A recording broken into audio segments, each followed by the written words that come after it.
Selamat pagi, salam sahabat.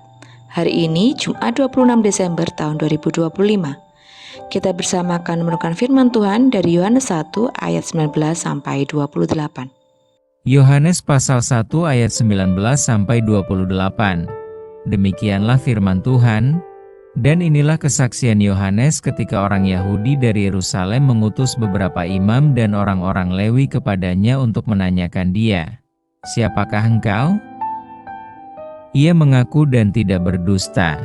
Katanya, "Aku bukan Mesias." Lalu mereka bertanya kepadanya, "Kalau begitu, siapakah engkau?" "Elia?" Dan ia menjawab, "Bukan."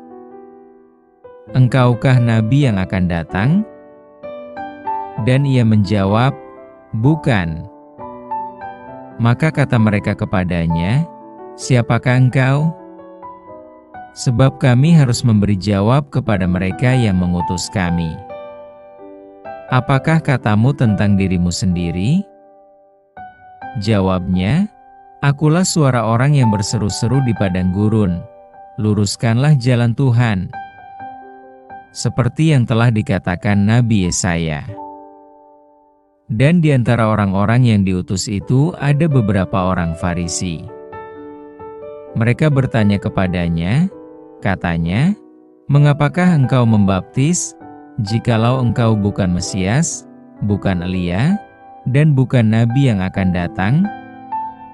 Yohanes menjawab mereka, katanya, "Aku membaptis dengan air, tetapi di tengah-tengah kamu berdiri Dia yang tidak kamu kenal, yaitu Dia yang datang kemudian daripadaku. Membuka tali kasutnya pun aku tidak layak." Hal itu terjadi di Betania yang di seberang sungai Yordan, di mana Yohanes membaptis. Dengan tema, "Siapakah engkau?" Inilah pertanyaan diajukan para utusan pemuka Yahudi kepada Yohanes Pembaptis. "Siapakah engkau?" 3 kali mereka mengajukannya. Di ayat 19, 21, dan 22. Mengapa? Karena mereka melihat Yohanes Pembaptis membaptis banyak orang Yahudi. Di ayat 25. Tindakan dicurigai sebagai praktik yang memiliki implikasi mesianik. Para pemuka Yahudi ingin memastikan apakah Yohanes adalah Mesias, Elia, atau Nabi yang akan datang. Apakah Yohanes adalah Mesias yang akan memimpin di bidang politik, militer, dan membebaskan Israel dari kekuasaan Roma? Bisa dilihat di 2 Samuel 7 ayat 12-6, Yesaya 9 ayat 6-7. Atau Elia yang datang mempersiapkan jalan bagi kedatangan Mesias. Bandingkan dengan Maleakhi 4, 5-6. Atau Nabi yang dijanjikan Allah kepada Musa yang akan membawa firman Allah dan memimpin umatnya. Bandingkan dengan Ulangan 18 ayat 15-18. Yohanes menjawab dengan berterus terang, "Aku bukan Mesias," ayat 20. Bukan pula Elia atau Nabi yang akan datang di 21. Ia menegaskan, "Akulah suara orang yang berseru-seru di padang gurun, luruskanlah jalan Tuhan." Seperti yang telah dikatakan Nabi Yesaya 23. Ia bukan Mesias, ia hanyalah pembuka jalan. Bandingkan di ayat pasal 1 ayat 15 dan pasal 3 ayat 28. Yohanes hanyalah pemberi kesaksian ayat 19 tentang Yesus, Sang Terang dan Sang Mesias.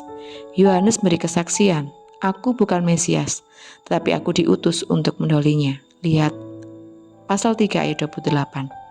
Yohanes sadar ia sangat kecil. "Membuka tali kasutnya pun aku tidak layak." Ayat 27. Ia membaptis dengan air sebagai simbol pertobatan akan dosa, sedangkan Yesus Sang Mesias akan membaptis dengan Roh Kudus yang membawa keselamatan dan transformasi sejati. Pertanyaan "siapakah engkau?" tetap relevan karena manusia terus mencari jati diri dan tujuan hidup. Banyak yang terjebak pada identitas eksternal seperti status, kekayaan, atau jabatan. Yohanes menegaskan bahwa jati diri ditemukan dalam Yesus, bukan pada identitas eksternal atau ambisi pribadi. Manusia bukan pusat, Yesuslah pusatnya. Pertanyaan "siapakah engkau?" terjawab saat kita dengan rendah hati mengakui keterbatasan diri dan menjadi saksi yang mencerminkan Yesus, Sang Mesias. Mari bersama kita berdoa. Ya Tuhan, kami merenungkan pertanyaan yang diajukan kepada Yohanes Pembaptis, "Siapakah engkau?" Kami seringkali mencari jati diri pada status, jabatan, atau pengakuan duniawi. Namun belajar dari Yohanes untuk dengan rendah hati menyatakan, kami bukan pusat, tetapi hanya suara yang berseru untuk meluruskan jalanmu. Tolonglah kami untuk berhenti mencari identitas dan dalam diri kami sendiri. Mampukan kami untuk mengakui keterbatasan kami, dan biarlah hidup kami sepenuhnya berpusat pada Yesus Kristus, Sang Mesias, menjadi saksi yang mencerminkan terangnya, bukan mencari terang bagi diri kami sendiri. Di dalam nama Tuhan Yesus kami berdoa dan mengucap syukur. Haleluya, amin. Selamat beraktivitas, Tuhan Yesus memberkati.